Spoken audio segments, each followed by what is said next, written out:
Hola a todos, en esta clase de la materia trastornos que afectan la cognición en la adultez y la demencia, vamos a focalizarnos en la demencia por cuerpos de Lewy, enfermedad de Parkinson, parálisis supranuclear progresiva y degeneración córtico-basal.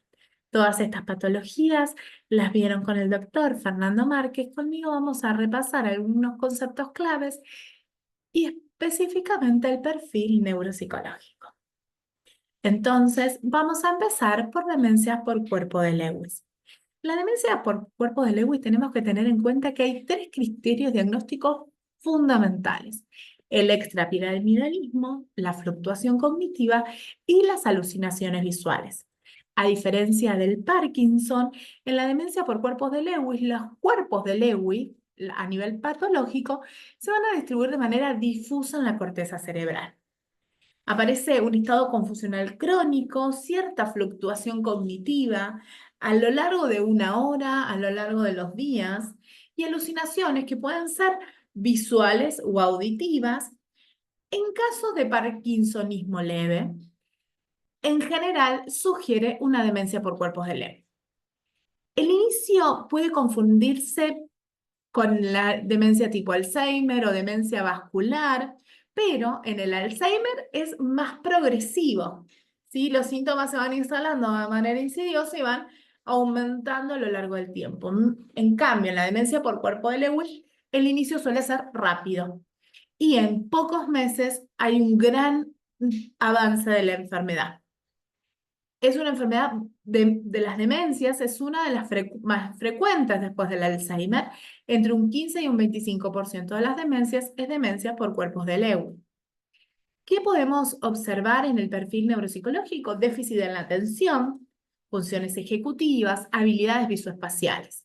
La fluctuación de carácter atencional particularmente y en la memoria de trabajo espacial. Y los trastornos visoespaciales van a dar desorientación en el espacio. A diferencia del Parkinson, la presencia temprana de trastornos cognitivos y de síntomas psicóticos, además de la sensibilidad a los neuropéptidos y a las benzodiazepinas, es lo que nos ayuda a pensar en esta demencia y tiene una respuesta muy buena a los inhibidores de la colinesterasa. Por otro lado, es muy importante saber que hay un inicio psiquiátrico. Hay algunos casos que debutan por síntomas psiquiátricos, la mayoría son mujeres y que tienen como brotes recaídas, y los síntomas afectivos se presentan antes y luego aparecen síntomas más psicóticos. A diferencia del Parkinson, en la demencia por cuerpos de Lewy, el deterioro cognitivo tiene mayor gravedad, particularmente en funciones ejecutivas. Además, hay síntomas psiquiátricos y alteraciones del sueño REM. ¿Qué pasa a nivel de evaluación neuropsicológica? Uno debería incluir una evaluación neuropsicológica lo suficientemente completa para que explore aspectos atencionales, ejecutivos, habilidades visoespaciales, pero también memoria y lenguaje, porque nos va a permitir establecer el diagnóstico diferencial. Hay algunas pruebas que han mostrado cierta sensibilidad para la detección de algunos síntomas tempranos, como por ejemplo los pentágonos superpuestos, que es una tarea del ACR, que en el AC3 fue sustituida por diagramas de infinitos superpuestos, y si bien no hay artículos concretos sobre ese subtest, probablemente tenga un rendimiento o un rol fundamental en la evaluación neuropsicológica, igual que pentágonos superpuestos del ACR. Entonces, la batería tiene que ser lo suficientemente completa para explorar estos aspectos y además aquellos otros que debieran tener un rendimiento normal o mejor que las dificultades a detectar en atención, funciones ejecutivas y isoespaciales. Muy importante explorar síntomas psiquiátricos, tanto a nivel anímico como aquellos síntomas del orden de lo psicótico. Por otro lado, tenemos que repasar algunos criterios diagnósticos. En el deterioro cognitivo leve, que en el DSM se llama trastorno neurocognitivo mayor o leve por cuerpos de Lewy, tiene que cumplir primero los criterios del diagnóstico neurocognitivo mayor o leve. El trastorno tiene que ser insidioso y la progresión gradual tiene que combinar las características esenciales que sugieren cuerpos de Lewy posible o probable, que es los déficits cognitivos, eh, además tiene que tener la fluctuación y los trastornos del sueño REM. Entonces, cognición fluctuante, alucinaciones visuales, algo de parkinsonismo y sugestivas, alteraciones del sueño REM, que no necesariamente está siempre, y la sensibilidad a la neuropéptica leve. Y bueno, como todos los criterios diagnósticos, no se explica mejor por una enfermedad vascular, otra enfermedad neurodegenerativa, trastorno neurocognitivo vascular. Ahora veamos qué pasa en el Parkinson. El Parkinson es esta enfermedad neurológica que afecta a la sustancia negra del cerebro, sobre donde tenemos las neuronas dopaminérgicas, por lo cual hay menos disponibilidad de dopamina en las neuronas y en la comunicación intersináptica y va a generar los síntomas motores, pero también va a ser la explicación de los otros síntomas, por ejemplo, los cognitivos. La progresión de la enfermedad va dando una evolución bastante tórpida en relación a la afectación motora y cognitiva. Ahora, las estructuras cerebrales que afectan a nivel del sistema nervioso central la parte motora van a ser las responsables también de los cambios cognitivos. El patrón va a ser fronto-subcortical y los cambios cognitivos en el estadio temprano suelen ser de menor severidad, pero nos van a señalar una pauta de alarma de cómo va a evolucionar ese paciente. Hasta el 55% de los pacientes presentan deterioro cognitivo leve al momento del diagnóstico. El 60% de ellos van a evolucionar a demencia asociada a Parkinson dentro de los 4 años.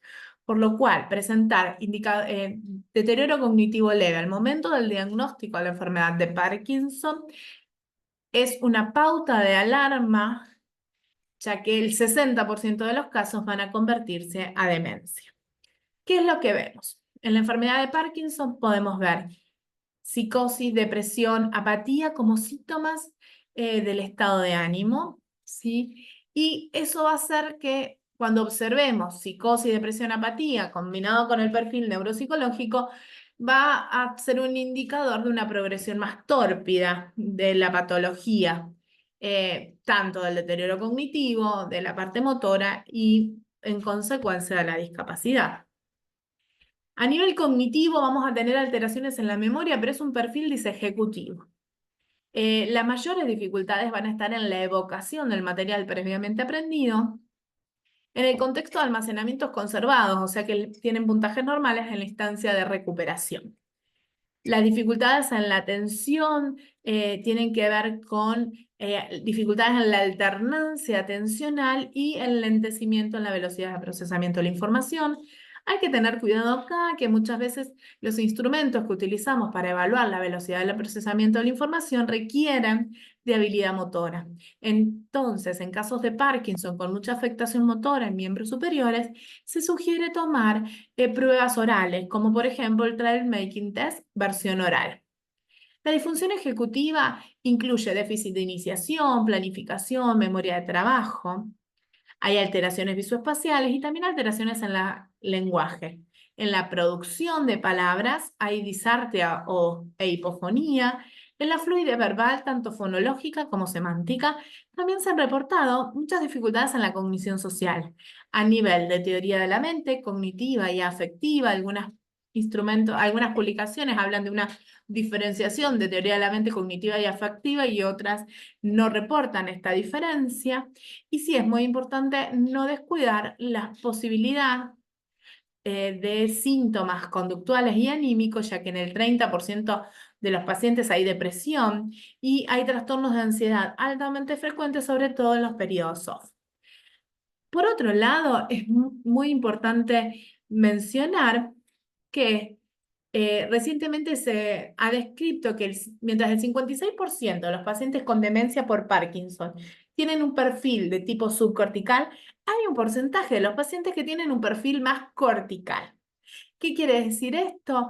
Que las dificultades en la memoria van a ser diferentes, son menos frecuentes en Parkinson, tienen menor gravedad cuando se comparan con enfermedad de tipo Alzheimer o por demencia por tipos de cuerpos de Lewy o demencia vascular, pero hay un porcentaje de los casos que sí presentan estas dificultades.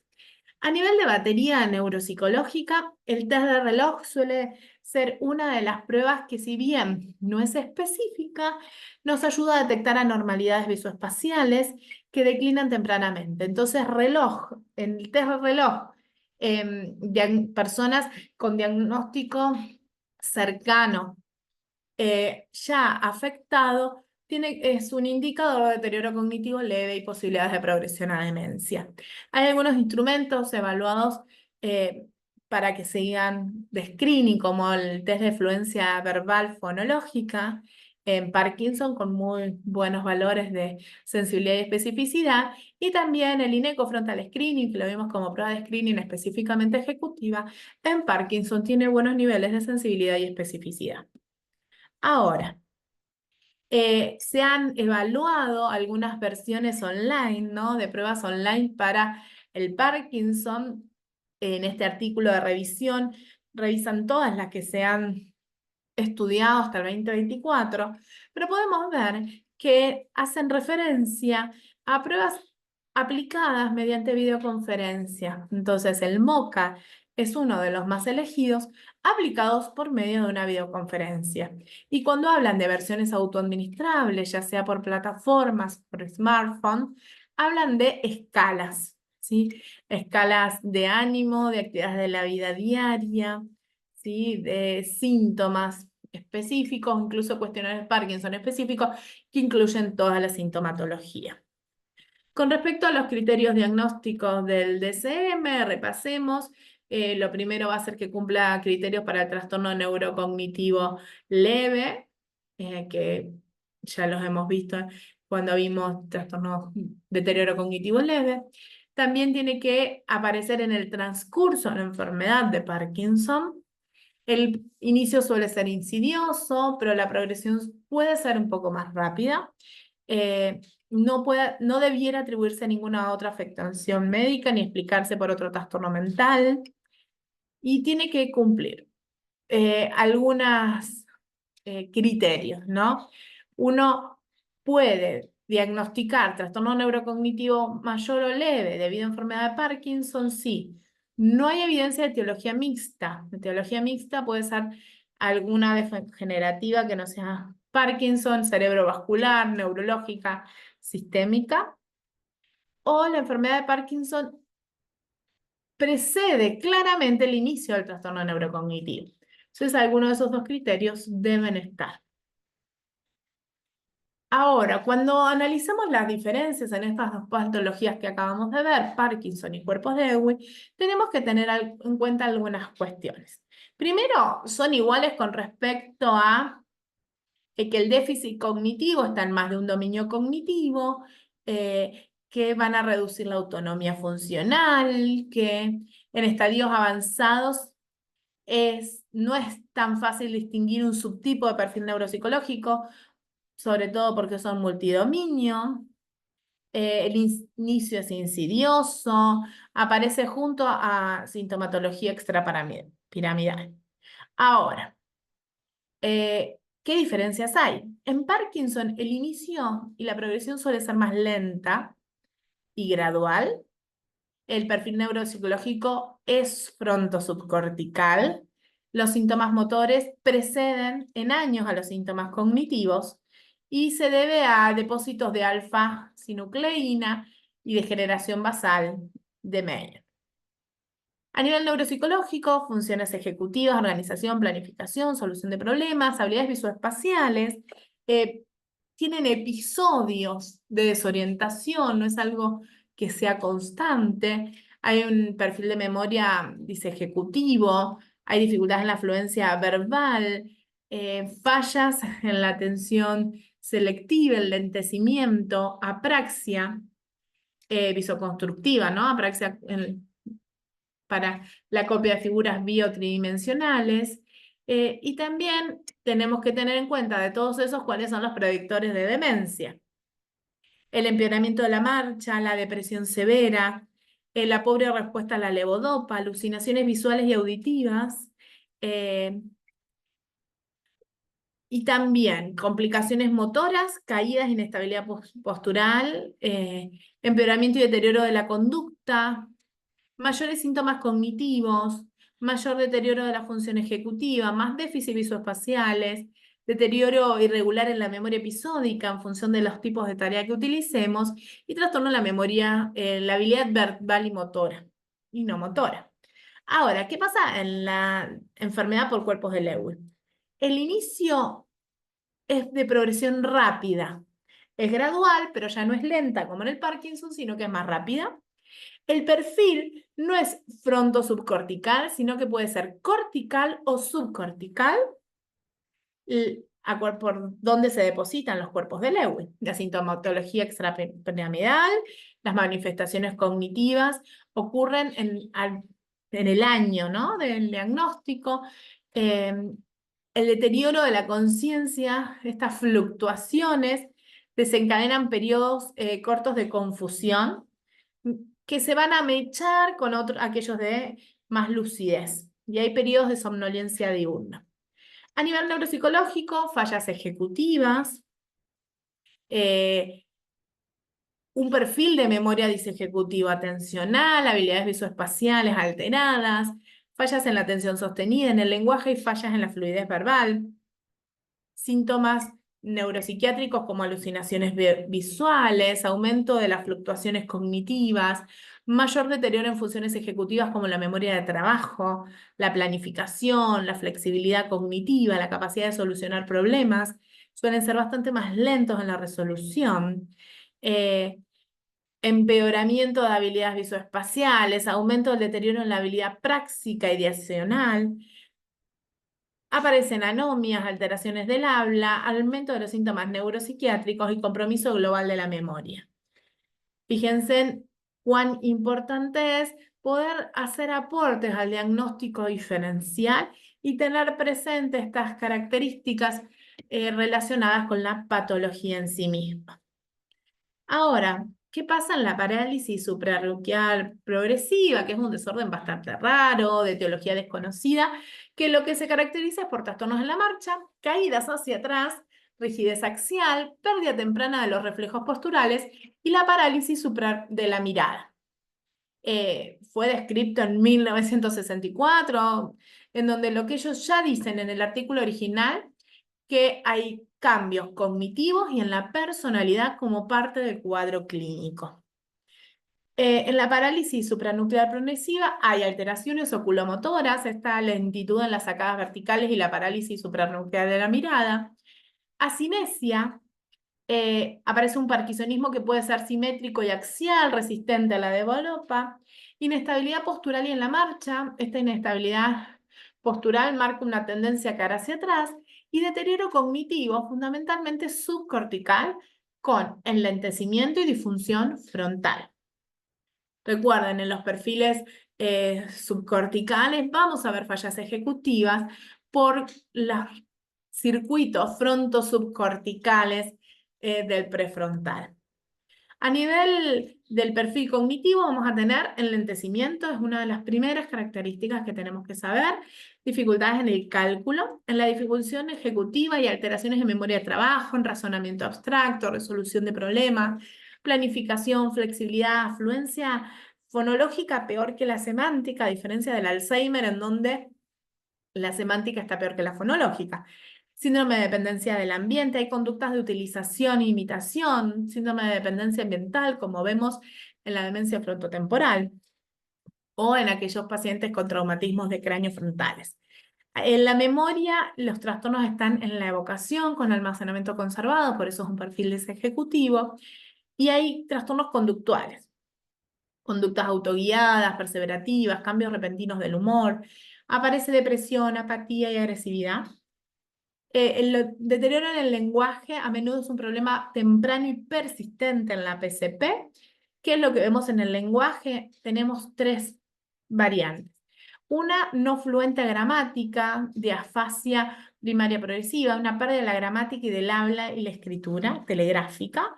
Después tenemos la apraxia progresiva del habla, donde el habla se vuelve forzada y entrecortada, con errores y distorsiones inconsistentes del sonido del habla, o patrones del habla prosódicos, lentos y segmentados silábicamente. La batería neuropsicológica, de nuevo, tiene que ser completa, incluir todos los dominios cognitivos, incluyendo atención, funciones ejecutivas, lenguaje, memoria y visoperceptuales. En la batería del lenguaje es importante incluir no solamente pruebas de fluencia, sino también pruebas de escritura, de lectura y hacer una buena descripción del lenguaje espontáneo. En la degeneración córtico-basal, que el deterioro cognitivo suele ser bastante más severo que en la PCP, en la parálisis suprarrenal progresiva, tenemos que tener en cuenta que es una enfermedad neurodegenerativa, que la que produce es pérdida neuronal asimétrica en la corteza frontal y parietal, sustancia negra y otros núcleos subcorticales. Muy importante la asimetría. Los desórdenes cognitivos son parte del diagnóstico de la enfermedad. Aparece apraxia unilateral idiomotora y síndrome de la mano ajena. El síndrome de la mano ajena es como muy pantonomónico de la degeneración corticobasal. Cuando el hemisferio derecho es el más afectado, puede observarse en muchos casos apraxia constructiva también. También se reportaron fallas en las funciones visoespaciales, desórdenes disejecutivos y trastornos lingüísticos. El deterioro del lenguaje suele estar en estadios bastante tempranos. ¿Qué es lo que vemos en el lenguaje? Un habla forzada, agramática. Hay deterioro de la gramática y la comprensión de oraciones, con preservación de palabras aisladas y una producción del habla distorsionada, como a tientas. A nivel cognitivo, síndrome de disejecutivo, bastante más severo que en pacientes con Alzheimer, por ejemplo, alteraciones en la atención, velocidad de procesamiento, fluidez verbal, funciones visoespaciales. Hay dificultades en el aprendizaje explícito, sin dificultades en el almacenamiento, la lista de Rey, fallan en la adquisición, fallan en la evocación, pero el almacenamiento está conservado. Trastornos de la ejecución motora, la organización temporal, la coordinación manual, el control e inhibición. Hay trastornos apráxicos asimétricos. El trastorno cognitivo puede ser mínimo cuando ya hay la apraxia es muy incapacitante. Eso nos marca que puede ser una corticobasal. O sea, cuando la apraxia es muy severa, pero el trastorno neurocognitivo es bastante más leve. La apraxia en general es idiomotora, como ya se los mencioné, y hay alteraciones neuroconductuales, depresión, apatía, irritabilidad, agitación, ansiedad, desinhibición, alucinaciones no son frecuentes. Fíjense en que casi todas las patologías que vimos hoy, subcorticales, tienen un perfil neuropsicológico bastante similar en algunos aspectos, pero en todas ellas hay algo pantognomónico, algo que las diferencia unas de otras, que es muy importante, y las alteraciones neuropsiquiátricas también son bastante frecuentes y no deben ser subestimadas.